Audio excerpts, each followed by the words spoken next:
So here goes Rutledge back to work with Hamish, and of course part of another suspense element is he doesn't want anyone, for obvious reasons, to recognize Hamish, whether he's real or whether his conversations are in his head. You don't even make that part particularly. Well, shell shock was considered cowardice.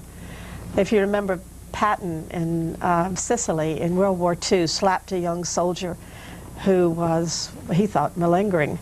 And he was in the tent with the other wounded soldiers suffering from broken nerve, they called it. And Patton said he didn't belong in there with the honorably wounded, that he was malingering and didn't want to go back and fight. So there was a great deal of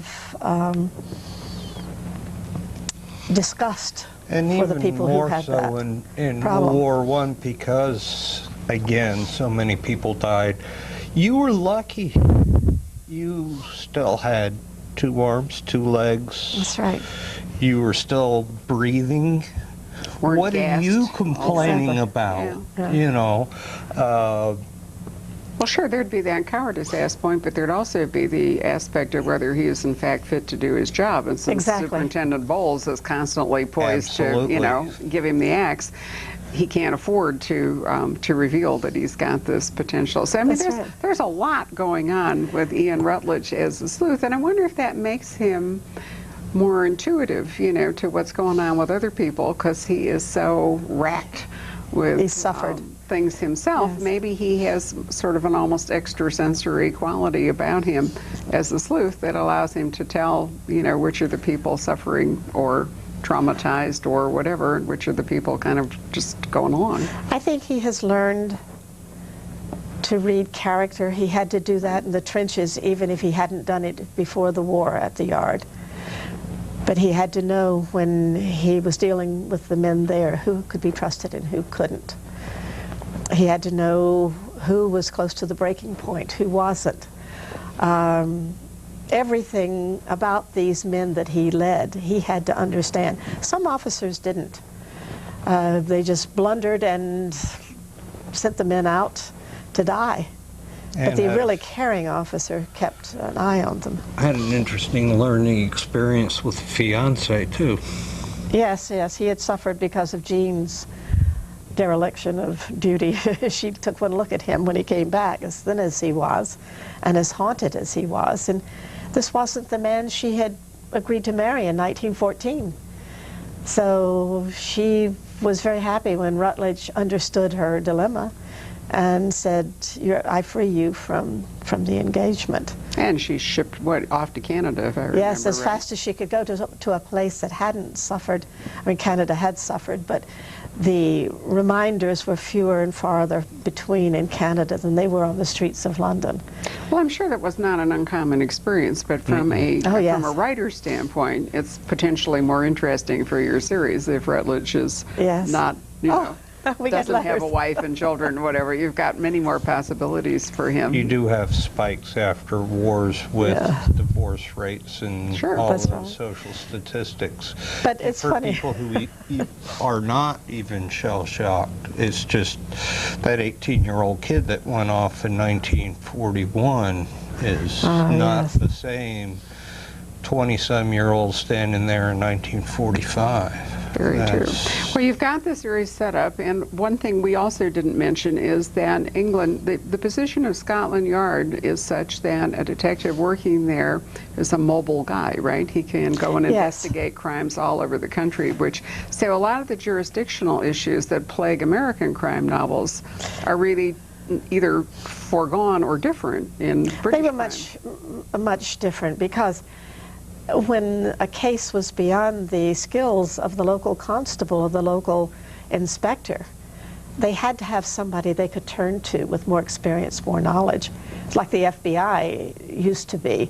When there was a kidnapping or something went wrong, the local police would often bring in the FBI because they had labs and other skills.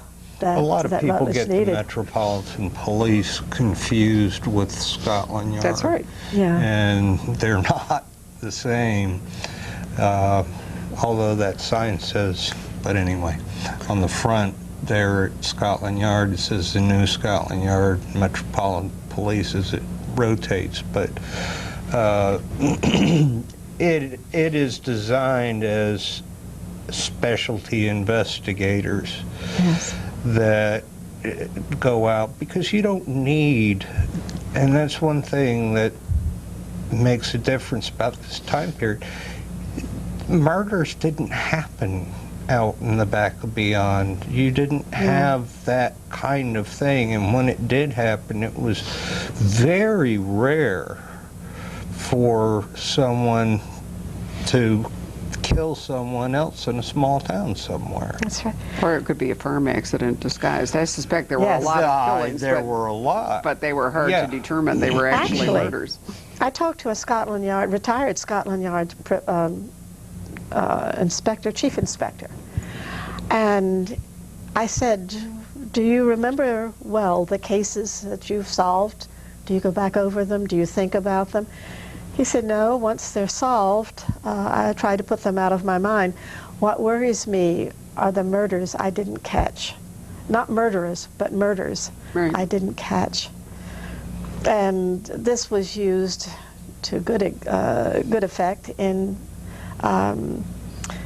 Wings of Fire, where there were normal deaths, apparently, and nobody had put two and two together, because they didn't expect it to be a family in jeopardy from a murderer in their midst. How many books now have you written about Ian Rutledge? Oh, gee. I could count 11. If I picked up the book. Here, I'll take an actual look. But I was going to ask you, has each one of them been as much fun, you know? Oh, yes. From A Test of Wills forward. 1, 2, 3, 4, 5, 6, 7, 8, 9, 10. But the Murderstone, in fact, it's a standalone. It's a standalone. So there's been 10 of these and the Murderstone, which is in the same time period. Yes. But different characters, right? It was a woman's view of the war. Right. The woman staying at home and what she had to deal with and the loss of her family, and how women between 1914 and 1918 suddenly had to take over so many responsibilities that they would never have had to face if father was there, husband was there, brother. And in Francesa, we were able to deal with the character being a standalone through a much longer period of her life and her life experiences than we have with Rutledge, going from 1 month to the next. Was it refreshing to write something that was away from Rutledge? Did you have more freedom to do things? It was a great deal of fun, but readers threatened to lynch the editor. Well, I've always thought, I mean, the thing about a series is, and you've escaped it more than most because of the fact that he keeps going into a new place and you keep getting a new cast and all, but an awful lot of series that are rooted in one particular place acquire baggage. They acquire like an ensemble cast and all of that, and it becomes hard to manage. And for people writing those kinds of books, I think a standalone is a truly kind of shackle-freeing experience, where you can cast it all aside. And you can up the peril, too. I mean, in a standalone, you can kill everybody if you want. Oh, whereas yes. in a series, you really got to have at least some continuing character. And it was my first experience working with a female protagonist. Yes. She was on the other foot. And it was interesting that both of us had this shift that we had to face in how she looked at life, what she thought about things around her, how she saw things. Because most of the time women see a different part of the world than men do. And understanding how she functioned in her environment was fascinating. The first couple of chapters, you felt sort of stiff. And then all of a sudden she came alive to you, and there you were, following her and seeing the things that she saw. I was a little afraid at first that we were going to be stiff all the way through, because we had worked with Rutledge, and now you feel like you know him and he's part of the family and all this. That's right, you dream about him. You're doing somebody else, and it's... You You're guys not are as probably attached. imitating Hamish and going around talking to Rutledge, and everybody thinks, Lord.